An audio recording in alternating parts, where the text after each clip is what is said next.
পটল গ্রীষ্মকালীন সবজি হিসেবে বেশি পরিচিত হলেও প্রায় সারা বছরই কিন্তু পটল পাওয়া যায়।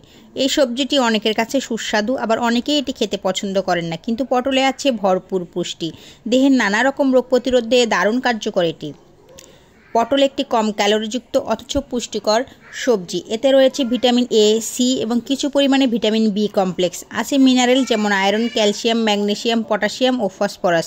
এছাড়াও রয়েছে অ্যান্টিঅক্সিডেন্ট উপাদান ও উচ্চমাত্রার ডায়েটারি ফাইবার।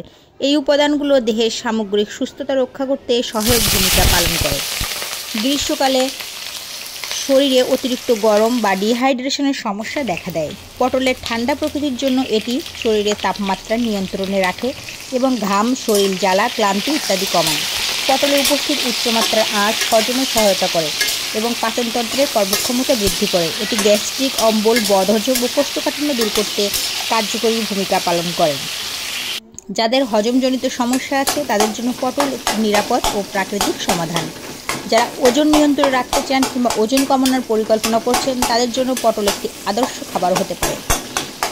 এতে ক্যালোরি ও ফ্যাট কম থাকায় এটি দেহে অতিরিক্ত চর্বি সঞ্চয় হতে বাধা দেয়। পাশাপাশি এটি পেট ভরা রাখতে সাহায্য করে, ফলে অপ্রয়োজনীয় খাদ্য গ্রহণ কম হয়।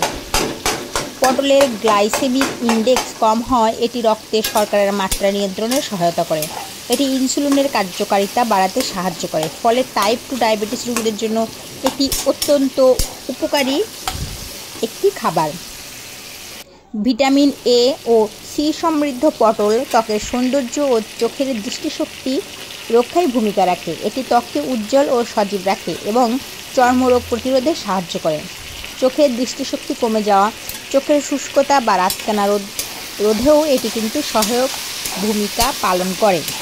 পটলে থাকা অ্যান্টিঅক্সিডেন্ট উপাদান যেমন ফ্লাভোনয়েড, পলিফেনল, বিটা ক্যারোটিন প্রভৃতি শরীরের রোগ প্রতিরোধ ব্যবস্থাকে শক্তিশালী করে। এটি ভাইরাস ও ব্যাকটেরিয়ার আক্রমণ প্রতিরোধে সাহায্য করে, ফলে সাধারণ ঠান্ডা, জ্বর, ইনফ্লুয়েঞ্জা ইত্যাদি রোগ সহজে হয় না। তো বন্ধুরা, জেনে নিলেন তো পটলের উপকারিতা।